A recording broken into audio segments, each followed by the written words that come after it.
Martxan da Tolosako udalak egutegia osatzeko egiten duen argazki lehiaketa. Aurtengo gaia Tolosa berdea izan da. Guztira, 277 argazki aurkeztu dituzte 77 parte hartzaileek. Uztailaren 15 bitarte aurkeztutako argazkien artean epaimahaikideek 40 aukeratu dituzte.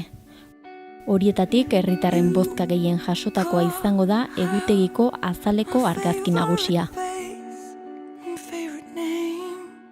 40 argazki hauekin osatutako erakusketa irailaren 23 bitarte ikusgai izango da Aranburu jauregian. Eta bozkak tolosa.eus webgunearen bidez eman ahal izango dira. Wouldn't be the same.